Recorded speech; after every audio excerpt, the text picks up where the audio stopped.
पर रात्रि में बंद करने के बाद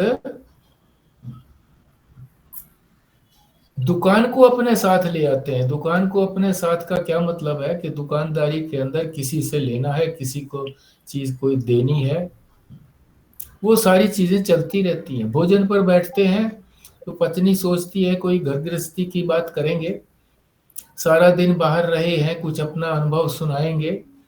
मैं यहाँ घर में रही हूँ तो यहाँ भी मेरे अनुभव है, सुनेंगे। तो बाप बेटा दोनों ही दुकान पर से आए हैं, भोजन पर भोजन करते करते बातें कर रहे हैं, वही दुकानदारी की, फोन भी करे जा रहे हैं।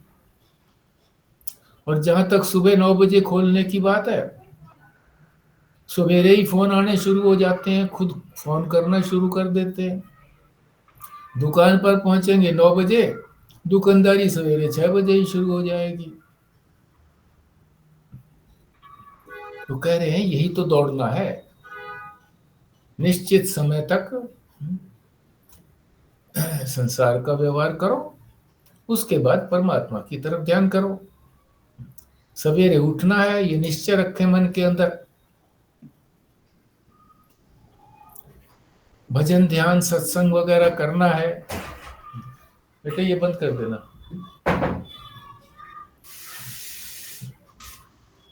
आपके हैं जूते? हाँ।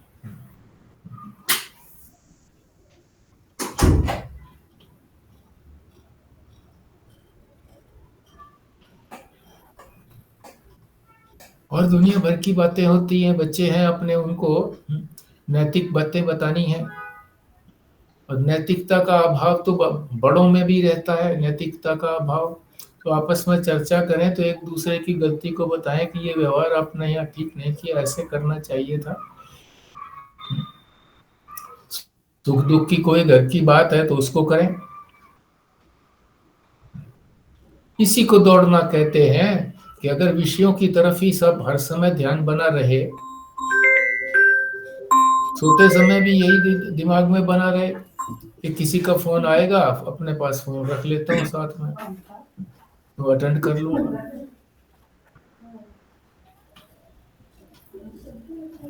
इसी को दौड़ना कहते हैं। विषयों से संपर्क तो होना ही होना है, जब तक व्यवहार चलेगा तो विषयों में संपर्क तो रहेगा, पर दौड़ना नहीं है बस। तो ये यहाँ चलने की और दौड़ने की बात बताई कि चलना तो होगा विषयों के अंदर, पर दौड़ना नहीं होगा। और दौड़ना किसको कहते हैं कि राग और द्वेष अपना हटा लो, विषयों से हटा लो, इंद्रियों से राग द्वेष, मन से बुद्धि से। क्योंकि कामना जो है इन्हीं चीजों के अंदर कामना रहती है। विषयों की कामना यही करते हैं, आत्मा तो कामना करती नहीं, आत्मा तो तृप्त है।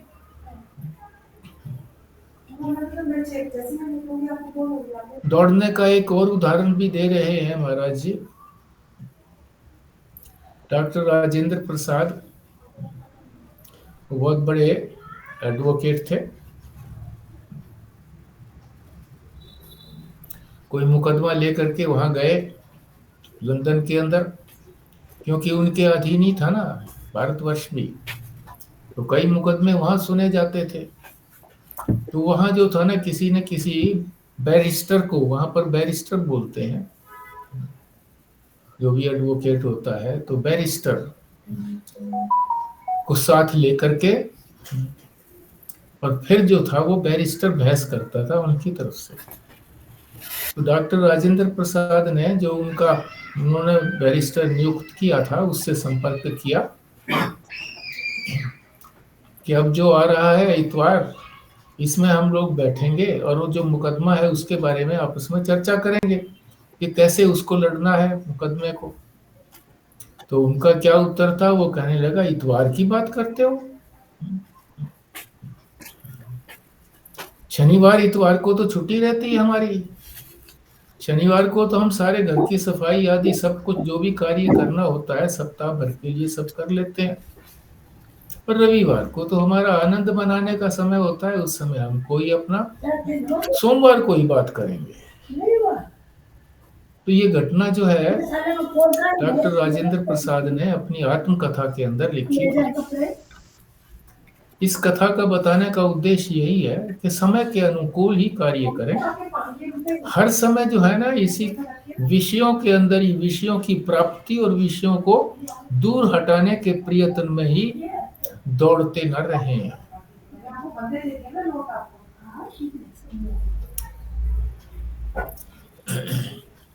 तो ये आत्मवश्य की बात बता दी। अब इस दो पंक्तियों के अंदर अगला जो दिया हुआ है विधेय आत्मा। विधेय आत्मा का तात्पर्य क्या है? विधेय माने विधान। विधान का मतलब जो कुछ विधि कही गई है, ऐसे करना है, ये करना है, वो करना, जो शास्त्र बताता है उसी के अनुसार अपने शरीर, इंद्रिय, मन, बुद्धि इन सबको चलाओ। विधि के अनुसार शास्त्र ने जो विधि बताई है ऐसे करो, ऐसे अपने शरीर को का उपयोग करो, ऐसे मन का उपयोग करो, बुद्धि का उपयोग करो, इंद्रियों का उपयोग करो।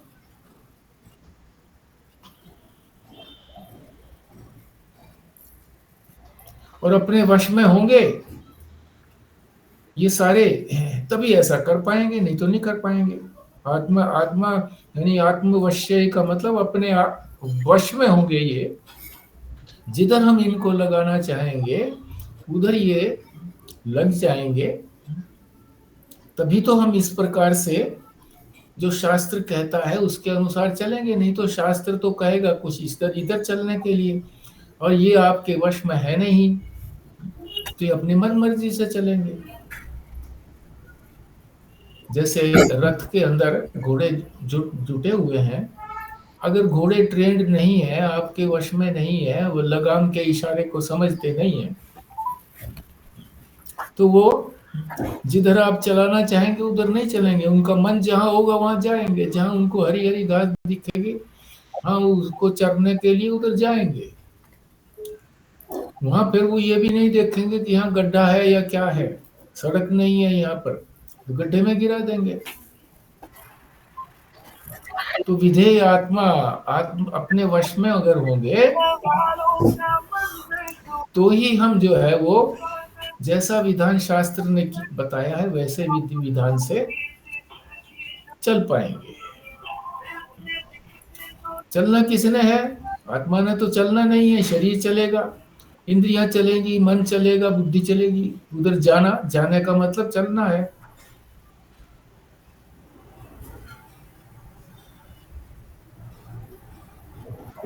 तो हमारे विधान में चलेंगे। हमारा विधान का मतलब शास्त्र का विधान। फिर उससे क्या होगा? प्रसादम अधिगच्छति। प्रसाद कहते हैं प्रसन्नता या शांति। प्रसन्नता प्राप्त होगी, शांति प्राप्त होगी। क्यों? शास्त्र जो है उसका तो उद्देश्य यही है कि जो हितकारी वस्तु है उसी को ही बताते हैं कि ये हितकारी है तुम्हारे लिए, तो उधर ही बढ़ो। शास्त्र बताते हैं, शास्त्र का विधान है, विधि है। तो परमात्मा की ओर बढ़ाते हैं। परमात्मा आनंद स्वरूप है, तो परमात्मा की प्राप्ति होगी तो आनंद की प्राप्ति होगी, प्रसन्नता होगी, मन में शांति होगी, अशांति नहीं होगी, विचलित नहीं होगा मन, मन शांत रहेगा।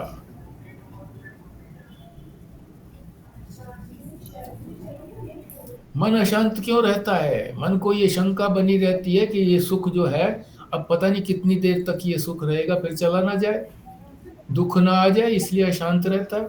और जब दुख आ गया है तो उसमें तड़पते हैं कि ये जल्दी से हट जाए, यहाँ से सुख मेरे को आ जाए, तो इसी तरह से अशांत बने रहते हैं। तो इसीलिए कहा है कि शास्त्र की अगर विधि मानेंगे यानी हमारे अनुकूल चलेंगे, ये भी जो भी यंत्र हमको दिए गए हैं, परमात्मा ने दिए हैं चलने के लिए, ये विधि के अनुसार, नियम के अनुसार अगर हम इनका प्रयोग करेंगे, चलाएंगे, तो प्रसन्नता की प्राप्ति होगी, यानी आनंद की प्राप्ति होगी और शांत रहेगा मन। ये हमारे 2 पृष्ठों का सार हो गया है।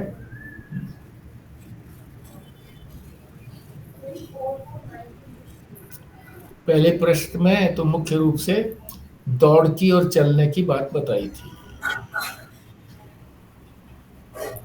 दूसरे पृष्ठ में जो दूसरी पंक्ति है,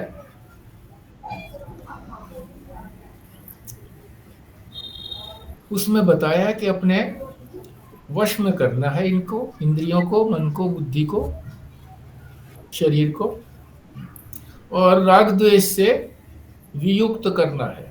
राग द्वेष से तो वियुक्त करके कब कर पाएंगे? जब ये हमारे कंट्रोल में होंगे, वश में होंगे। और वश में करके फिर करेंगे क्या? राग और द्वेष को हटाना है। इंद्रियों के प्रति, विषयों के प्रति जो हमारा राग और द्वेष है कि ये विषय मुझे मिले, ये विषय न मिले, जो द्वेष हो गया, न मिले हटाएंगे उसको, और जो मिलने की इच्छा है उसको अपने पास लाने का प्रयत्न करेंगे। तो इसी को प्रवृत्ति कहते हैं, प्रवृत्ति और निवृत्ति।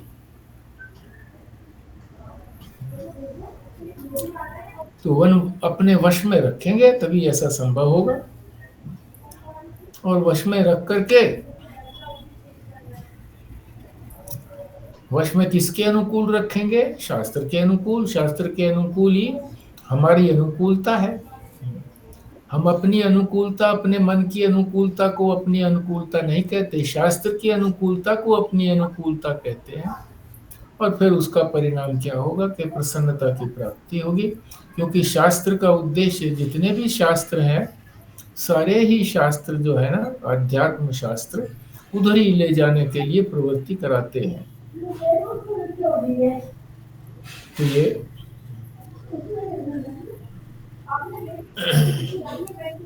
ये दोनों पंक्तियां जो श्लोक की, गीता के श्लोक की भगवान ने यहाँ पर बताई हैं, महाराज जी ने उद्धृत की है, ये दोनों हो गई हैं पृष्ठ संख्या 40 और 41। अब 42 पर चलते हैं। 42 में भी जो बात हम समझ चुके हैं उसी बात को थोड़ा सा अभी और लटकाए हुए कह रहे हैं। क्या कह रहे हैं कि उनके विधान में अगर चलते हैं हम, पर चला नहीं पाएंगे। कब नहीं चला पाएंगे? अगर हमारे वश में नहीं होंगे तो वश में होंगे तो सर चला पाएंगे। और जब हम चला पाएंगे अपने विधान के अनुसार, यानी शास्त्र की विधि के अनुसार, तो फिर प्रसन्नता की प्राप्त होगी। नहीं चला पाएंगे तो प्रसन्नता नहीं होगी, दुखों में ही भटकते रहेंगे।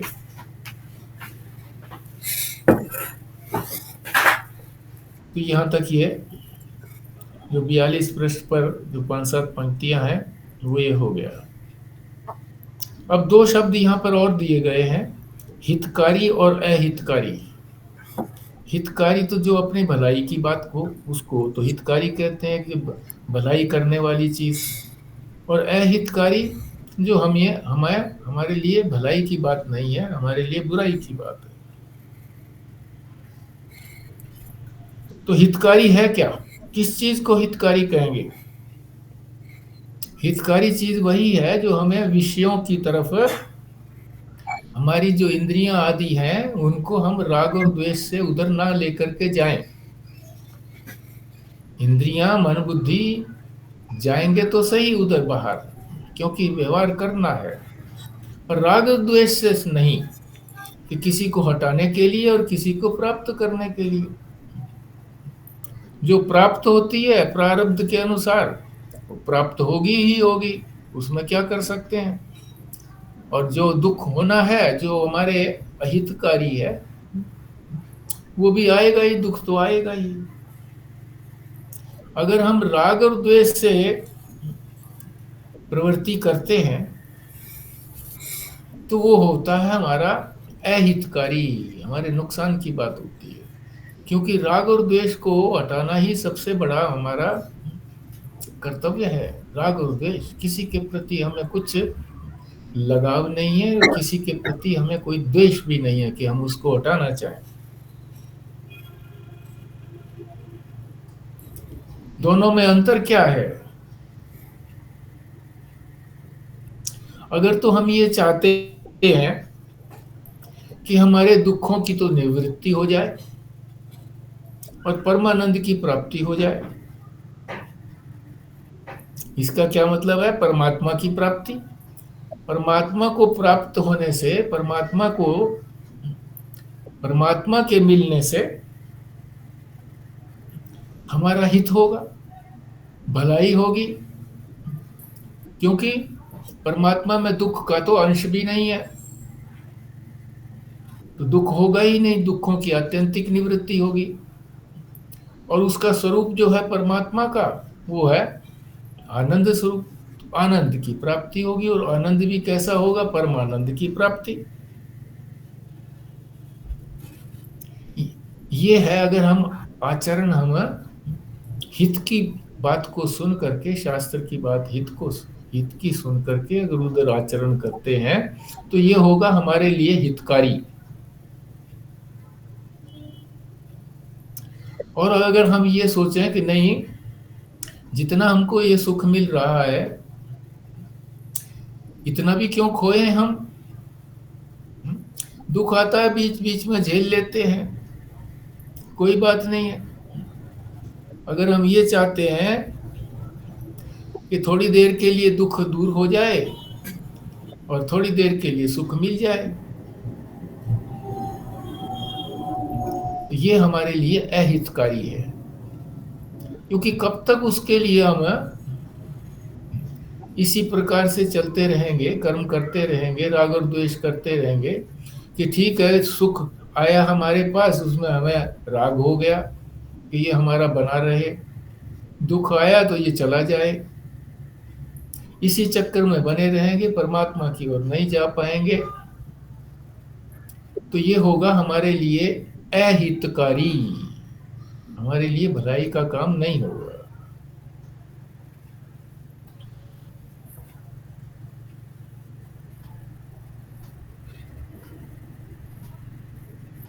हमारी प्रवृत्ति क्या होती है कि जो संसार के कार्य है ना, उनको निपटाने में हमारी प्रवृत्ति रहती है, ये काम कर लो पहले, उसके बाद हम ये करेंगे। अरे ये और काम आ गया, पहले इसको भी कर लो। लिस्ट भी बनाते हैं अपनी, 1 से लेकर के 10 तक, कि सबसे पहली प्राथमिकता हमारी इस काम की है, परमात्मा की है, फिर दूसरा काम है, तीसरा काम है, इस तरह से जिसकी ज्यादा इंपॉर्टेंस होती है उसको ऊपर रखते हैं, और जिसकी कम होती है, ये होए ना होए, आज हो जाए कोई बात नहीं है, कल हो जाए तो भी कोई बात नहीं है, ऐसे लिस्ट बनाते हैं। और उसमें क्या करते हैं कि जो पहली प्रेफरेंस है उसको छोड़ करके कहते हैं चलो जो जो अब हो रही है उसी को कर लो। इसके लिए तो थोड़ा सा कष्ट पाना पड़ेगा। जो पहला पहला पॉइंट है, जो हमारा मुख्य पॉइंट है, कि अगर वो मुख्य पॉइंट हो गया तो बाकी पॉइंटों की कोई आवश्यकता इतनी रहती भी नहीं है, हो जाए तो ठीक है, ना हो जाए तो ना सही, क्योंकि सारा व्यवहार है, तो व्यवहार जितना हो जाता है उतना ठीक है। व्यवहार को आदर्श बनाने की कोशिश मत करो, व्यवहार कभी आदर्श बन सकता ही नहीं। हम अपनी दृष्टि से व्यवहार सोचें कि मैंने तो बड़ा आदर्श व्यवहार किया है, बहुत लोग ऐसे हैं जो कहेंगे ये तो व्यवहार ही कुछ नहीं आता, इसको तो ठीक से व्यवहार ही नहीं करना आता।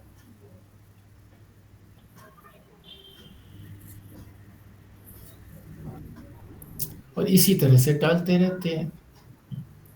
रिटायरमेंट से पहले ये सोचते हैं कि रिटायर हो जाऊंगा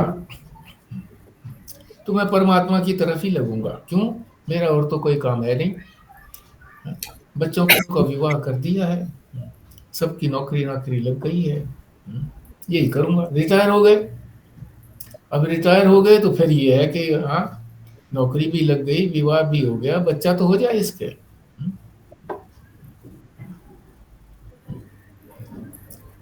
अब उसके लिए भी प्रयत्न चलता है कई बार, उसी में लगे रहते हैं। बच्चा हो गया, अब उसको बीमारियां आदि लगती है, सभी को लगती हैं। शरीर है जब तक रहेगा तो उसमें रोग तो होंगे ही होंगे, उस रोग के उपचार में लगे रहते हैं।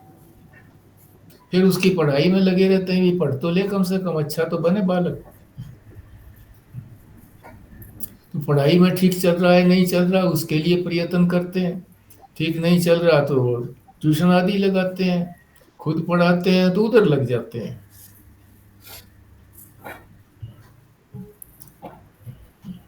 फिर इसकी भी नौकरी लग जाए अच्छी सी,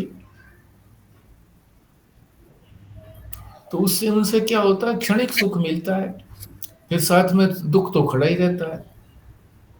एक ही पोस्ट कार्ड है, उसके दोनों तो, एक तरफ जो है वो सुख है, दूसरी तरफ दुख है। एक तरफ न्यूज लिखी हुई है हमारे अनुकूल,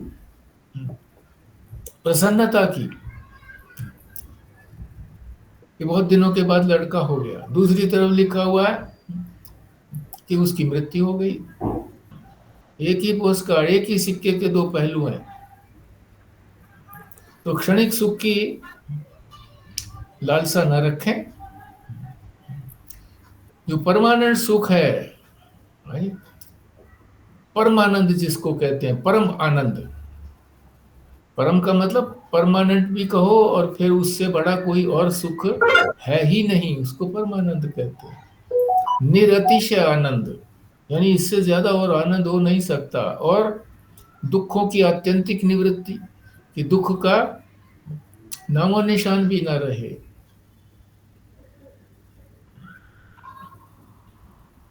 इसीलिए आत्म आपस्तंभ ऋषि, महर्षि क्या कहते हैं, एतत् हितम सेवस्य।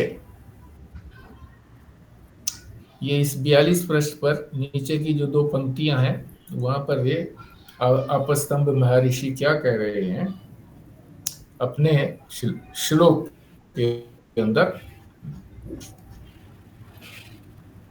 एतद हितम सेवस्य, जो अपना हितकारी है उसकी सेवा करो। सेवा का मतलब यह है कि उसी की तरफ हम अपनी सारी शक्तियों को लगा दें।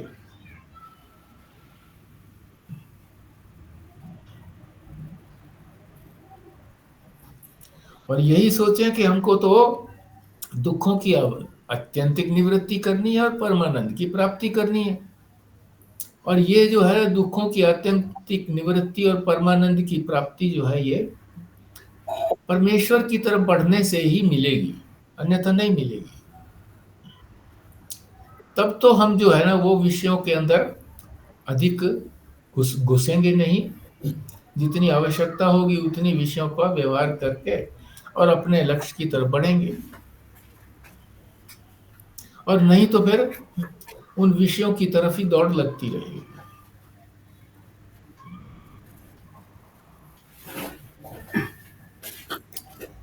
तो जो हमारा ये मन में रहता नहीं, इस काम को निपटा लूं फिर करूंगा, इस काम को निपटा लूं फिर करूंगा, तो ये ऐसा नहीं है। ये काम कभी खत्म होने वाले नहीं है। कर्तव्य तो खत्म हो जाते हैं, कर्तव्य तो शास्त्र बताता है कि ये करना है, बस निश्चित हो गया। और काम, काम का कोई निश्चय नहीं है। अब ये काम आ गया, अब ये काम आ गया, एक फैक्ट्री खोल ली थी, अब ये और दो फैक्ट्रियां और कर लो, फिर दो फैक्ट्रियां भी हो गई।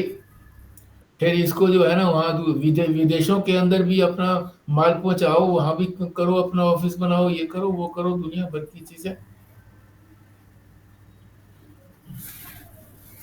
तो ये काम कभी निमटने वाले नहीं है, काम समाप्त नहीं होते। महाराज जी ने एक स्थान पर कहा है, काम कभी खत्म नहीं होंगे। कर्तव्य तो खत्म हो जाएंगे, कर्तव्य तो परमात्मा ने बताया, एक ही कर्तव्य परमात्मा की ओर बढ़िए बस। और जितना जितना उधर बढ़ेंगे उतना उतना कर्तव्य होता चला जाएगा, और उतना उतना सुख की प्राप्ति भी होती चली जाएगी। ये नहीं है कि सारा कर्तव्य पूरा होने के बाद ही हमको सुख की प्राप्ति होगी। जैसे भोजन हम करते हैं, 4 रोटी की भूख है, तो 1 रोटी हमने खाई है तो उतनी ही भूख हमारी निवृत्त हो गई है। 2 खाएंगे, 2 की निवृत्त हो जाएगी।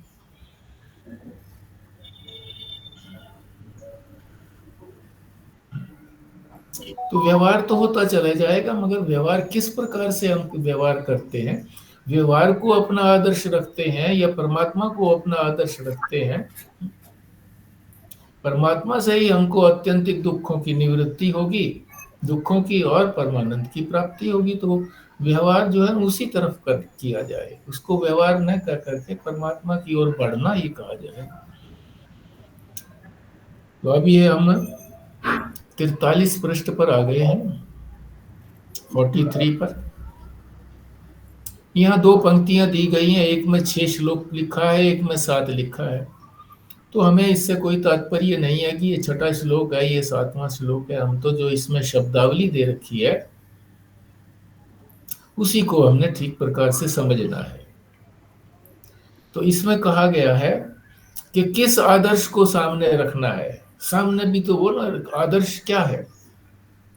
अब जैसे बताया परमात्मा को आदर्श को सामने रखना है, तो परमात्मा का स्वरूप क्या है? चेतन, चिद्रूपता, चेतन, चेतन को सामने रखना है।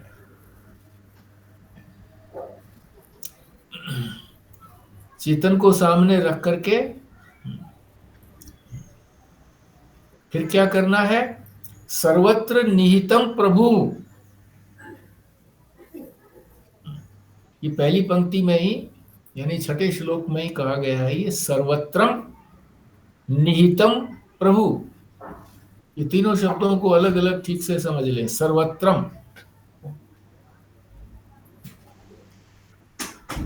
सर्वत्रम का मतलब है कि जितनी भी हमारे पास शक्ति है, सामर्थ्य है, उसको कहा है सारी सामर्थ्य, सारी शक्ति।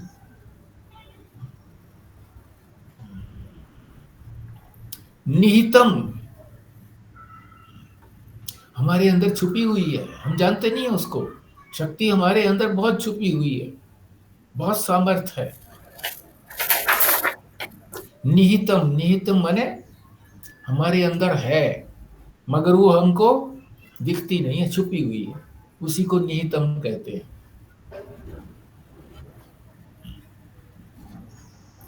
और उसी को भगवान ने, उसी को आगे जो कह रहे हैं ये ऋषि, उसका अर्थ ये है कि जो छिपी हुई शक्ति है, बाहर से दिखती नहीं है किसी को, मगर जब उसकी शक्ति का प्रदर्शन होता है तो उसी को लीला कह देते हैं। भगवान की शक्तियों को शक्ति नहीं बोलते, लीला बोलते हैं, कि भगवान ने कोई शक्ति से अपना चमत्कार दिखाया, तो वो लीला दिखाई उन्होंने। जो योगी हैं वो तो कहते हैं चमत्कार है ये, और भगवान कह रहे हैं, भगवान के लिए कहा है कि वो चमत्कार नहीं है, वो लीला है। वो छुपी हुई थी उनके अंदर, प्रकट हो गई, उसी को लीला कहते हैं।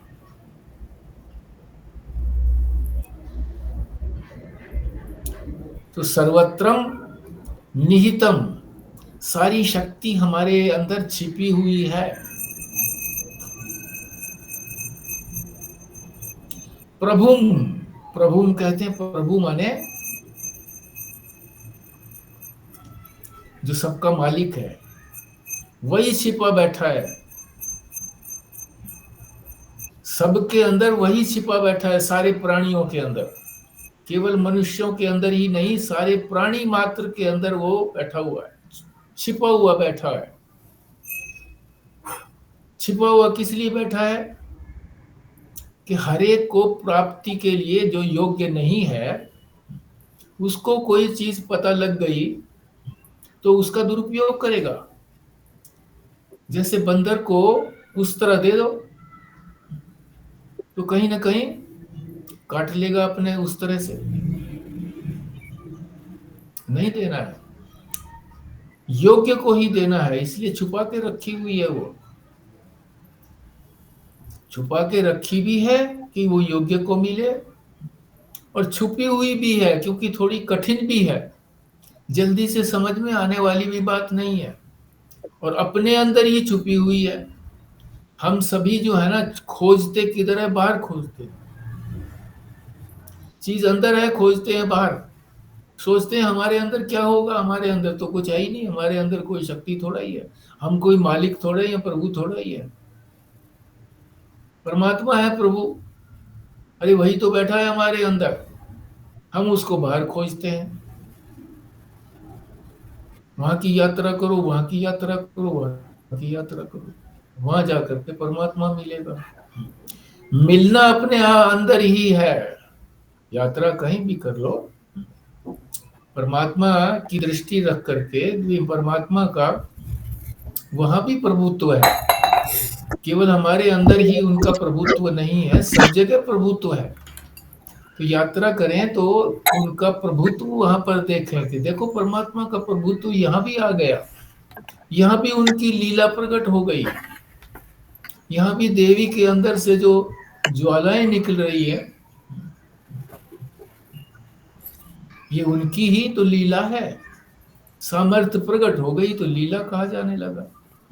तो उन्हीं का ध्यान रहे। तो कहीं भी जाए तो इस प्रकार से अगर यात्रा करते हैं तो उसकी अनुमति है।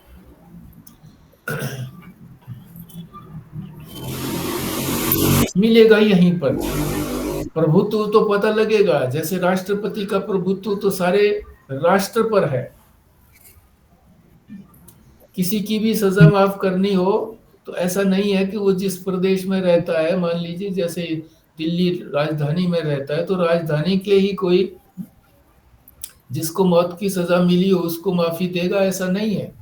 कहीं भी किसी भी राज्य का, किसी भी राज्य के मुजरिम को, अपराधी को यदि सजा मिलती है मौत की, तो वो प्रार्थना कर सकता है राष्ट्रपति से कि मुझे माफ किया जाए, ये सजा कम की जाए। तो उसका प्रभुत्व तो सब जगह है। इसी तरह से परमात्मा का प्रभुत्व तो सब जगह है, पर प्राप्ति यहीं पर होगी, एप्लीकेशन यहीं पर देनी पड़ेगी जहां पर वो रहते हैं। वो हमारे अंदर रहते हैं परमात्मा, तो प्राप्ति यहीं पर होगी।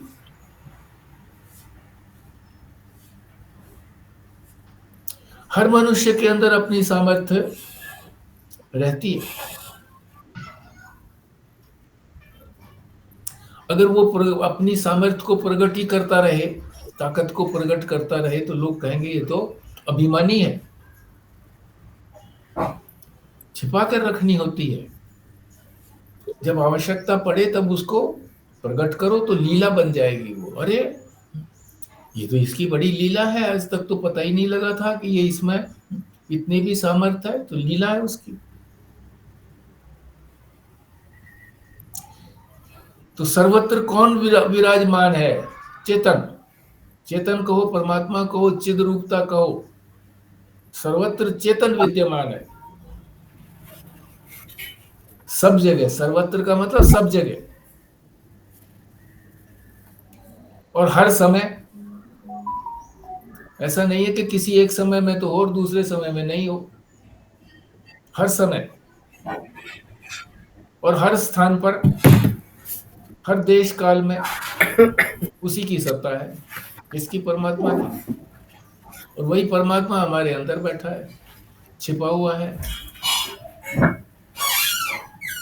इसलिए कहा है कि उस परमात्मा को सामने रखें, अपने सामने जो आदर्श रखें वो चेतन का ही आदर्श रखें कि चिद रूपता, जो परमात्मा की चिद रूपता है, चेतन रूपता है, वही मेरा आदर्श है।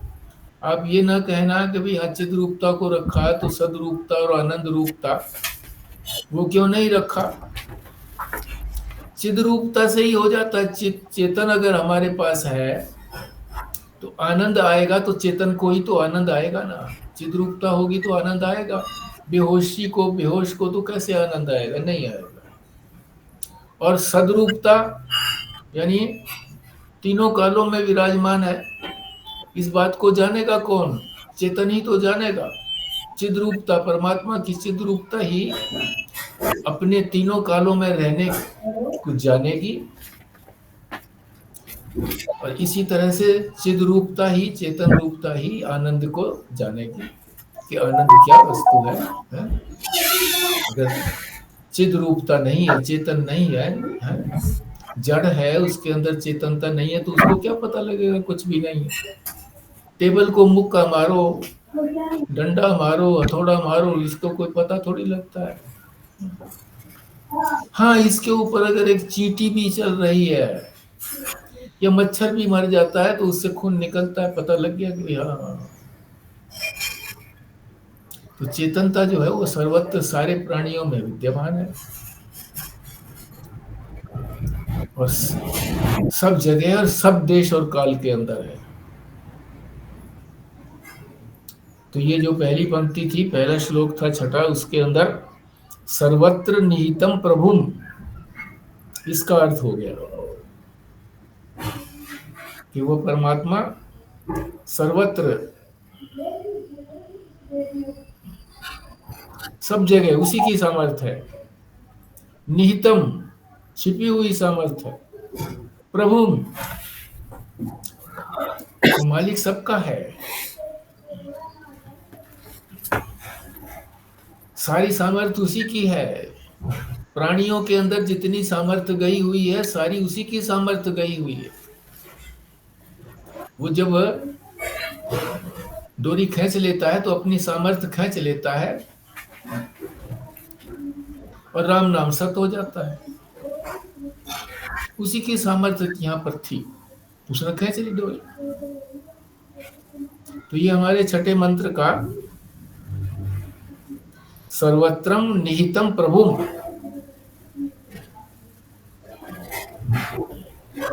इसी को आदर्श सामने रखना है कि चेतन रूप जो है वो सर्वत्र विद्यमान है और उसके अंदर जो सामर्थ्य है वो छुपी हुई सामर्थ्य है और वो सबका मालिक है, प्रभु है।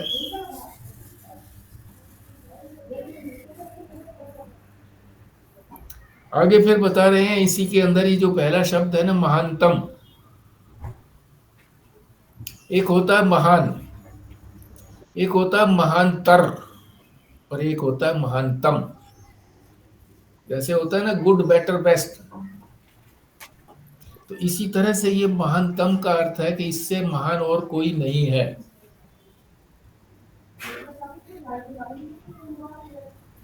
जो दूसरों से बड़ा हो उसको तो कहेंगे महान है, महान है भाई, औरों से बड़ा है। तुलना हो गई, दो आदमियों से चार आदमियों से तुलना हो गई, मगर ये कह दिया कि वो महानतम है तो सभी से यानी उससे अधिक किसी की भी कोई महानता नहीं है, कोई उससे बड़ा नहीं है, महान नहीं है, बड़ा नहीं है, तभी उसको महानतम कहते हैं। तो छांदोग्य उपनिषद के अंदर परमात्मा के विषय में आया है कि परमात्मा किस चीज के अंदर प्रतिष्ठित है, कहां पर उसकी प्रतिष्ठा है, कहां पर वो विराजमान है, ये छांदोग्य में बताया है। तो वहां ये क्रम भी बतलाया है। क्या क्रम बतलाया? क्रम का मतलब इससे के बाद, इसके बाद, इसके बाद, इससे अगली पंक्ति, अगले श्लोक उसमें पृष्ठ में 144 के पृष्ठ में बता रहे हैं, ये इसमें प्रतिष्ठित है, ये इसमें प्रतिष्ठित है। अंत में पूछा कि भूमा किसमें प्रतिष्ठित है? भूमा के कहते हैं व्यापक, ब्रह्म, ब्रह्म किसमें प्रतिष्ठित है? तो कहा वो अपनी महिमा में ही प्रतिष्ठित है, किसी और की महिमा की जरूरत उसको नहीं है, अपनी ही महिमा में प्रतिष्ठित है।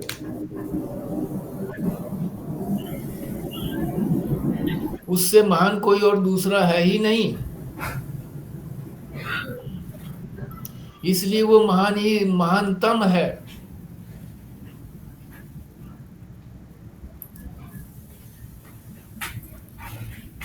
अपनी ही महिमा में प्रतिष्ठित है, किसी की महिमा के आश्रय नहीं है। जैसे हम लोग अपने बुजुर्गों की महिमा का लाभ उठाते हैं, बुजुर्गों ने अच्छा आचरण किया है इसलिए हमें कहीं भी पैसे उधार लेने हो तो 1,00,000 2,00,000 रुपए ज्यादा भी चाहे तो हमको मिल सकते हैं, उन्हीं की महिमा है, उन्हीं की महिमा से मिल जाते हैं हमको, उन्हीं की महिमा से हमारी ब्याह शादियां भी बच्चों की हो जाती हैं। बच्चों में इतनी योग्यता ना भी हो तो भी लोग कहते हैं अरे अरे उसकी बेटी है, उसका बेटा है, मत सोचो, कुछ भी मत सोचो, आंख मीच करके। क्यों? परिवार अच्छा है, महान है वो, तो उनकी महिमा का लाभ हमको मिलता है। तो इसी तरह से कहा है कि परमात्मा जो है वो किसकी महिमा से वो प्रतिष्ठित है, तो कह रहे हैं किसी की महिमा से नहीं है, वो तो स्वयं जो है अपनी महिमा में प्रतिष्ठित है। कई बार ऐसे भी होता है कि पुत्र जो है वो पिता को कोई नहीं जानता था, और पुत्र जो है बहुत बड़ा वैज्ञानिक हो गया, बहुत बड़ा डॉक्टर हो गया, बहुत बड़ा जो है राजनेता हो गया। तो वो पीछे की कोई महिमा नहीं है उसकी, किसी और की महिमा नहीं है, किसी ने कोई रियायत नहीं की है। ये ना समझें कि ये राष्ट्रपति का बेटा था इसलिए इसको जल्दी से प्रमोशन मिल गया, इसको नौकरी मिल गई। नहीं, अपनी महिमा में प्रतिष्ठित है, अपनी योग्यता से प्रतिष्ठित है। तो परमात्मा भी इसी तरह से अपनी योग्यता में प्रतिष्ठित है, अपने में ही प्रतिष्ठित है, योग्यता न कह करके अपने में ही प्रतिष्ठित है, और किसी का आसरा उसको नहीं है।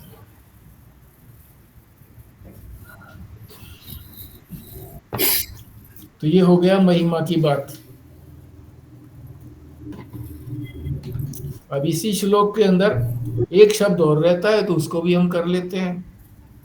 तेजस कायम। ये थोड़ा लंबा है, तो यहीं पर रहने देते हैं, आप लोगों को समय मिल गया है। तेजस कायम से पहले पहले 12 तारीख 12/11/25। हाँ जी, बोलिए।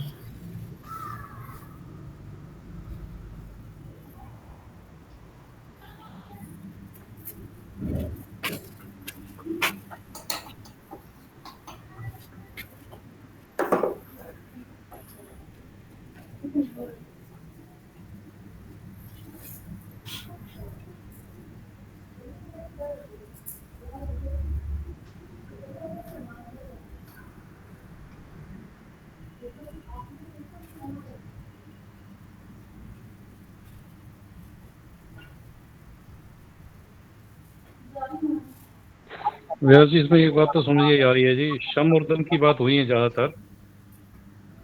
दम की बात ज्यादा कर रही है इंद्रियों को वश में रखने की। और एक बात विशेष ये रहेगी, विषय तो आएंगे ही आएंगे, विषय तो रहेंगे, और विषयों में आचरण करते हुए भी उनके पीछे दौड़ना नहीं है। ये जरा वो स्पष्ट करें करके उन्होंने कहा व्यवहार तो चलेगा, बट व्यवहार करते हुए दृष्टि जो है आत्मा की तरफ रखनी है।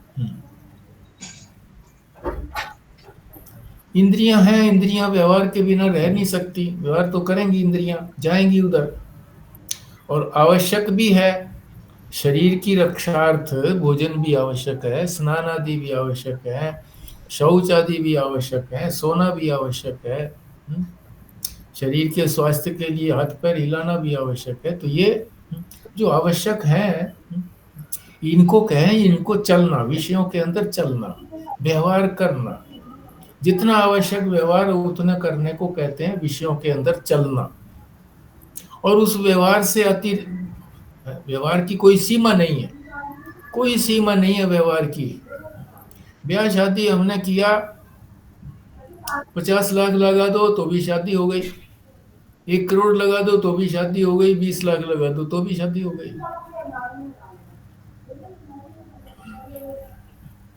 व्यवहार ही तो है। यही व्यवहार हमारे बुजुर्गों ने कुछ हजारों में किया था, यही व्यवहार जो है कुछ हजारों के अंदर मकान बनाए थे। अब लाखों के बिना मकान नहीं बनता है, और मकान बनाओ तो आलीशान मकान बनाओ, ये भी व्यवहार है। मगर ये व्यवहार से आगे बढ़ने की बात है, रहने के लिए अपना सुविधाजनक मकान बन जाए।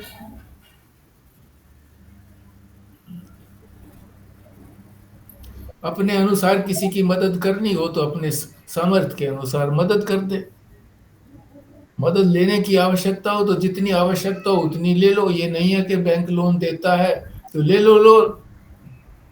लोन लेकर के ये अपना फ्रिज भी ले आओ, लोन लेकर टीवी भी ले आओ, लोन लेकर के अपनी गाड़ी भी ले आओ, लोन लेकर के ये भी सब कुछ कर लो। दे देंगे, उतार देंगे।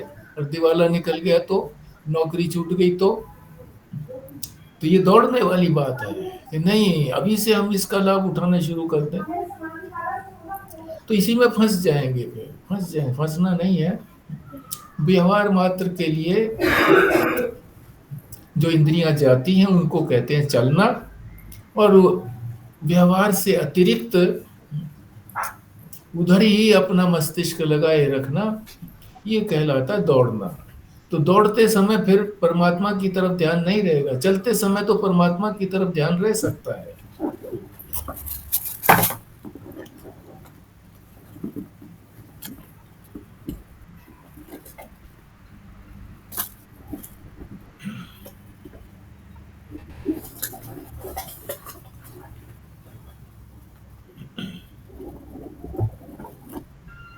विकास की गति नहीं रुक जाएगी जी, नहीं तो आगे जाके सोचा, नहीं तो संतोष हो जाए आदमी में हाँ जी, कि भाई इतना पर्याप्त है, इसके आगे क्या करना है।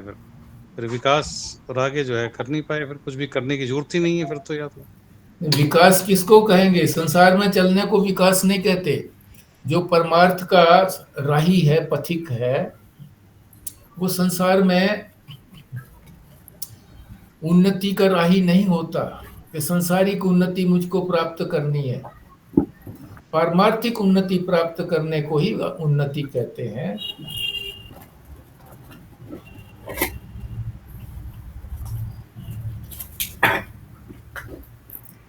तो संतोष तो इधर होना चाहिए। संतोष अगर हो गया, संसार की तरफ का संतोष हो गया कि जितना मिल गया बहुत है, बहुत है, वो क्या करना है। अब खाने में ये भी खाओ जी, ये भी खाओ जी, ये शरीर पुष्ट होगा जी, इससे ये होगा जी, वो होगा जी, है। अब तुम क्या जानो क्या होगा कितना नहीं होगा, अंदर जाकर के क्या होता है, कितना निकलता है, कितना अंगों को कोशिश करके निकालना पड़ता है बाहर जो उसको चाहिए नहीं। सामान्य रूप से जिस तरह से व्यवहार होता चला आया है बुजुर्गों के माध्यम से, जो बच्चों को खिलाते पिलाते रहे हैं बुजुर्ग जिस प्रकार से, तो उसी प्रकार का जो है अभ्यास भी शरीर में भी अभ्यास हो जाता है उसी प्रकार के भोजन को पचाने का, और उसी प्रकार से दूसरे लोगों से व्यवहार करने का भी उनका वो बन जाता है। तो संतोष जो है इधर करना है। संतोष अगर हो जाए तो बहुत अच्छी बात है, इधर संतोष हो जाए तो उधर बढ़ेगा, और वो तो परम संतोष हो जाता है। ये तो संतोष होगा वो परम संतोष, कि उसके बाद कुछ प्राप्त करना ही नहीं है।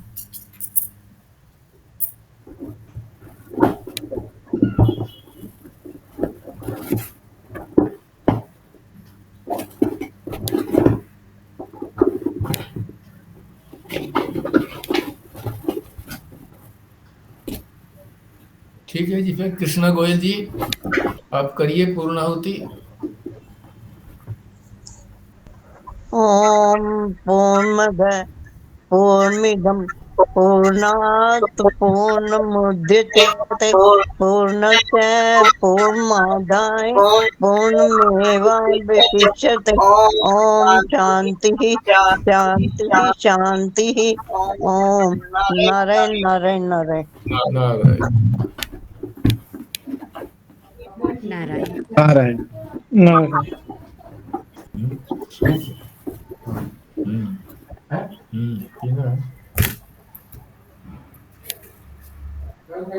हाँ